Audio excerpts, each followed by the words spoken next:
Have you ever looked at a stranger and felt like you knew them, as if a deep connection existed beyond reason? What if someone from your past, the person you thought was lost forever, was standing right in front of you, but you had no idea? Where are you watching from? Don't forget to like, subscribe, and stay tuned for more exciting stories. William Blackwood sat in the dim glow of Le Palais, a renowned French restaurant in Manhattan, where the city's elite enjoyed lavish meals beneath crystal chandeliers. At 50, he was the founder and CEO of Blackwood Industries, a global empire with a footprint in real estate, technology, and finance. He exuded power in his sharp suit, but tonight there was something different in his eyes. His steel-gray gaze, normally filled with sharp focus, was distant, as though something heavy weighed on him. Across the table, his son, Alex, a 10-year-old with deep brown eyes and messy hair, poked at his Wagyu steak, his small fingers unable to focus on anything but the ache in his heart. The two were trapped in a ritualistic silence, their dinner less of a bonding moment and more of a forced tradition, the loss of William's daughter Sophie looming over them. 3 years ago, Sophie had vanished without a trace. One night, as she was chasing fireflies in their Connecticut estate, Sophie, full of life and hope, had simply disappeared. A frantic search followed. The police, search dogs, helicopters, all came up empty. No ransom note, no suspects, no answers. The void left behind by Sophie's disappearance shattered the Blackwood family.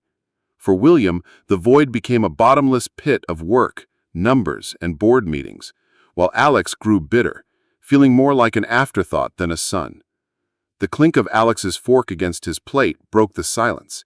It was loud, jarring, an interruption to the pretentious calm of the restaurant.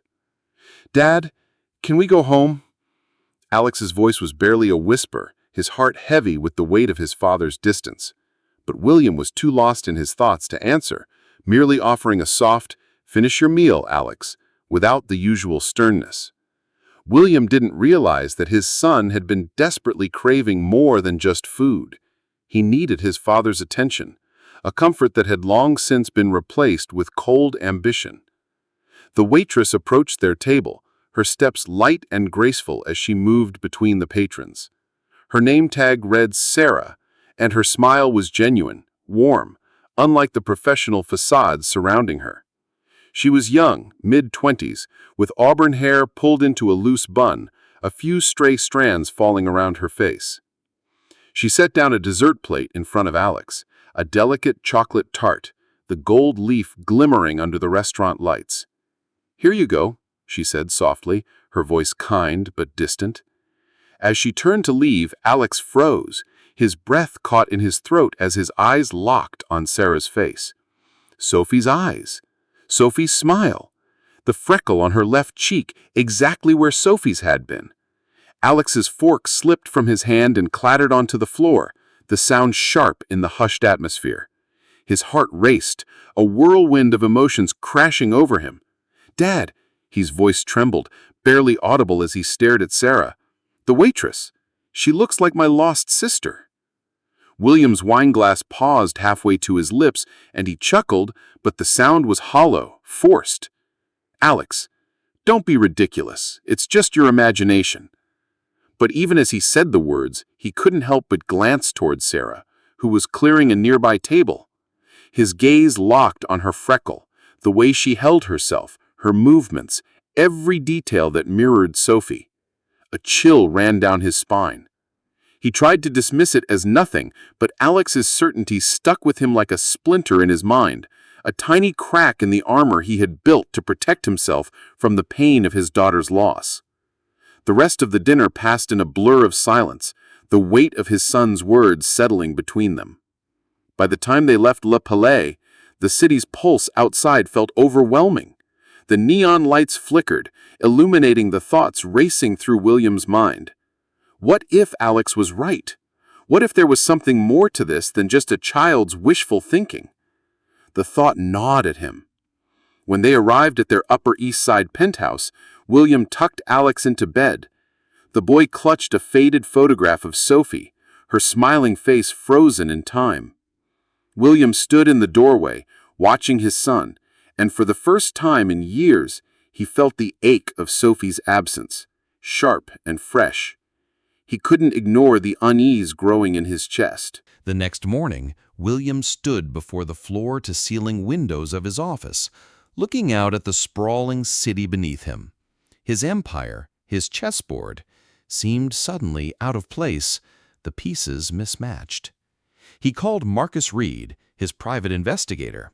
Find out everything you can about a Sarah Ellis, mid-20s, works at Le Palais, adopted, William instructed, his voice low, controlled.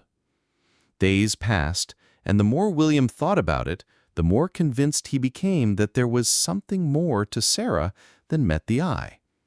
He returns to Le Palais, this time alone. The restaurant felt different without Alex beside him. Sarah was working, her auburn hair glowing in the soft light as she moved between tables.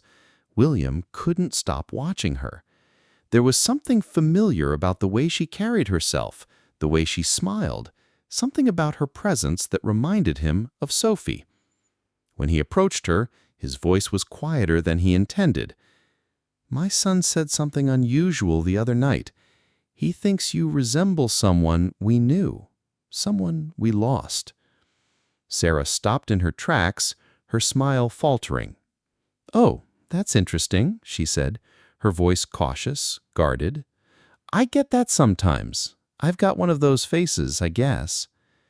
William pressed on, his heart pounding. "He thinks you look like his sister. She disappeared 3 years ago. Her name was Sophie." Sarah's face softened with sympathy, but her eyes flickered with unease. "I'm so sorry. That must be so hard for him. I don't know what to say. I was adopted when I was young. I don't know much about my biological family."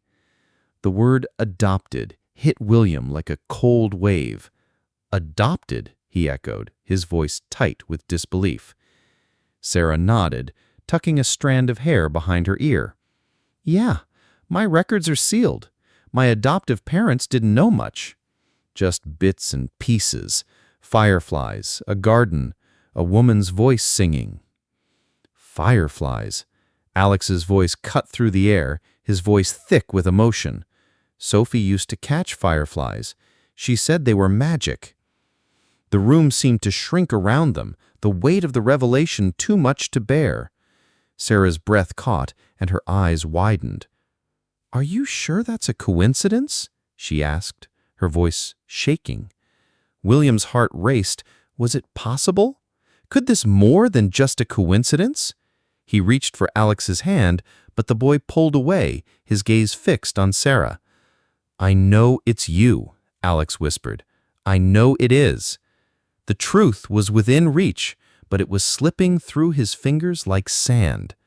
What if everything he had built, everything he had worked for, was about to come crashing down?